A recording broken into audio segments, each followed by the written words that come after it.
In a quiet village called Onisha, there lived a humble woman named Brenda. She was loved by many because of her kind heart and the way she always greeted people with a smile, even when her eyes were tired from work. Brenda was married to Philip, a tall, handsome man who once promised her heaven and earth. Together they had 2 children, Kamsi and Cora, who filled their home with laughter and sweet troubles.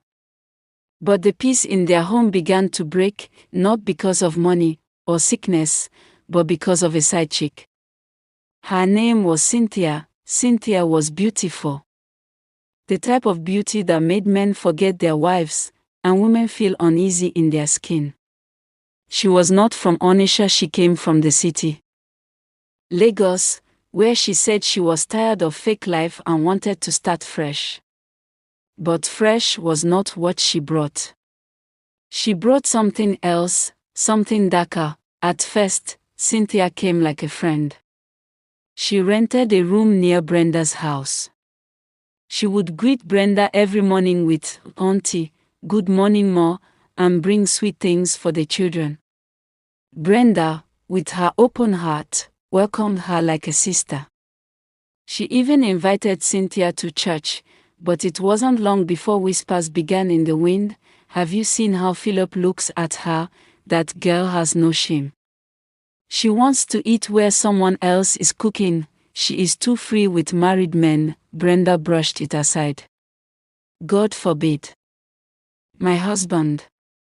No, Philip is not like that, but even good men, when careless, fall into temptation." One night, Brenda returned from a women's meeting at church and noticed her husband's phone buzzing. He was in the bathroom. A message popped up on the screen: "Baby, I wore the red dress you like today. I can't stop thinking about last night." From Cynthia, her heart dropped. Like water slipping through fingers, she felt everything that held her together start to shake. She didn't confront him that night. She sat in the kitchen and cried. Silently. Like a wounded animal. The kind of cry only a woman betrayed could understand. The next day, Brenda watched Cynthia closely. Her smile looked like poison now. Her greetings sounded fake. And worst of all, Philip avoided her eyes. The children noticed. Kamsi asked, "Mommy, why is Daddy not laughing anymore?" Days turned into weeks, and the sickness of betrayal began to show.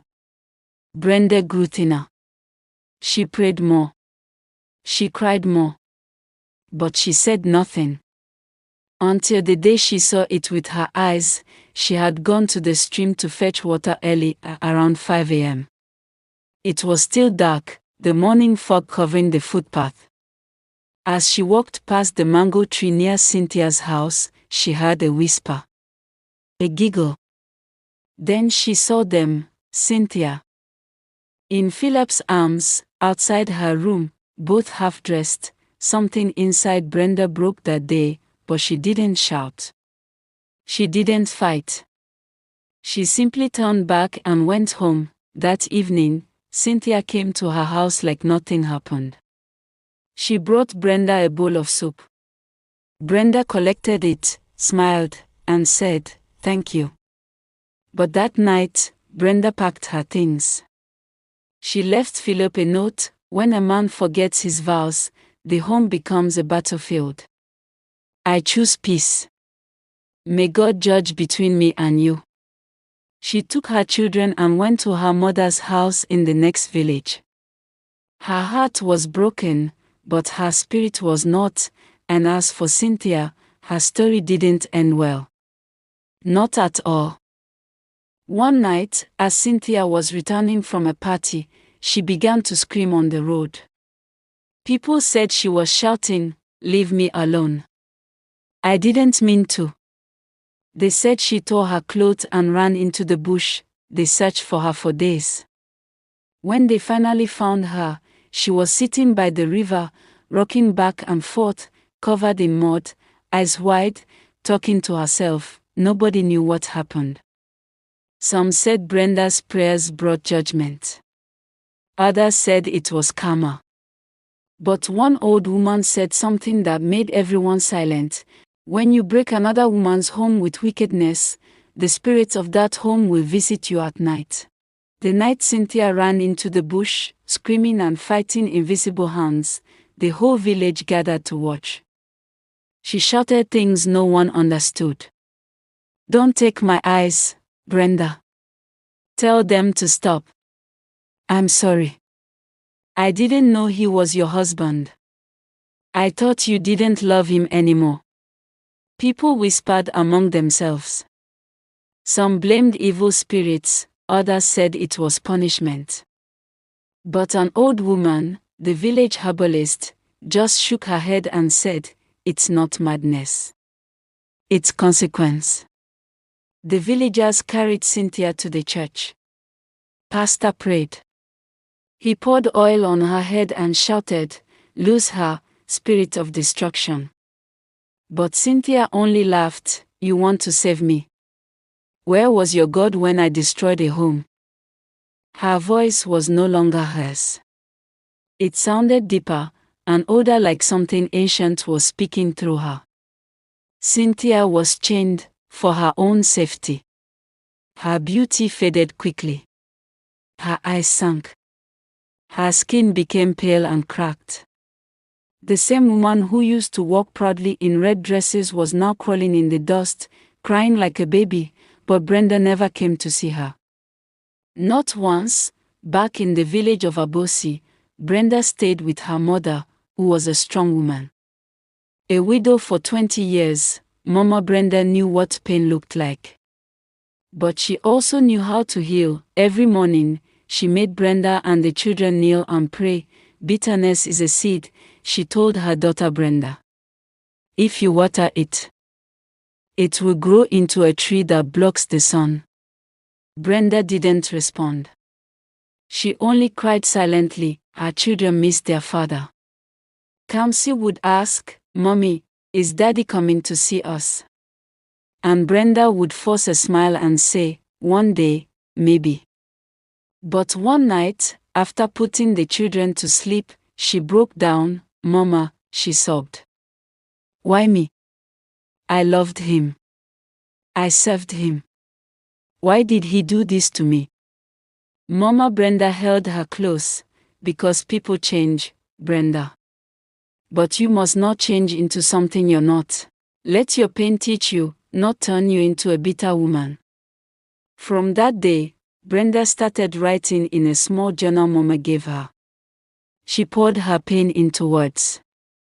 She began helping women at church, those going through heartbreak, those who had been abused. People started calling her Mama Courage. Slowly, her laughter returned. Her eyes sparkled again, but her heart still carried a scar. Back in Onitsha, Philip was a shadow of the man he once was. Cynthia was gone, taken to a prayer house far away. His wife had left. His children no longer called him Daddy with joy. He would sit on the veranda every evening, looking at the empty space where Brenda used to spread their clothes. He missed her cooking, her smile, her silence that spoke louder than words. He wrote her letters, but she never replied. He tried to visit, but Mama Brenda stopped him at the gate. "You are not welcome here," she said. "Not until you become a man again." Philip started going to church. He confessed before the whole congregation, tears in his eyes. But no one applauded. They only watched. Philip sold his motorcycle and donated the money to widows in the village. He started walking to work. He fasted for 40 days, praying for forgiveness. Weeks later, a strange thing happened. One morning, the villagers heard that Cynthia had escaped from the prayer house. 3 days passed. Then, a fisherman found her by the river, whispering, "I see them. The faces. They are crying. They are home. It's broken because of me." In her hands, she held Brenda's old wrapper. No one knew how she got it. When they called Pastor to pray, Cynthia did something strange. she asked to see Brenda. She begged. Back in Abosi, Brenda received the message with silence. Her heart beat fast.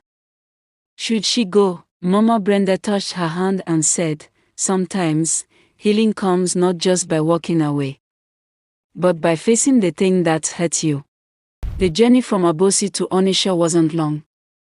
Brenda sat quietly in the bus, holding her wrapper tightly, like a shield. The roads were bumpy, but her heart was even more unsteady. She hadn't seen Onitsha in over a year. The place that once felt like home now smelled of betrayal and memories. She wasn't going back to stay, she was going to see Cynthia. Word had reached her that Cynthia had called for her, crying, shaking, screaming her name by the river like a mad woman. People said Cynthia hadn't eaten in days. Some said she spoke in strange tongues. Others claimed she had confessed something terrible. Something deeper than just being a side chick. Still, Brenda didn't know what to expect. When she got to the prayer house at the edge of Onitsha, the sky was heavy with rain. Thunder growled from far away like an old lion. The pastor's wife, a gentle woman named Mommy Grace, welcomed Brenda. Sister Brenda, she said softly, we thank God you came. That girl. She has not rested since she mentioned your name. We believe your presence may bring peace. Brenda nodded, her heart pounding. She followed Mommy Grace to a small, dark hut behind the church. That was where they kept Cynthia, away from people, away from noise, and when Brenda entered, she froze. Cynthia was on the floor, shaking, her once smooth skin covered in rashes and cuts.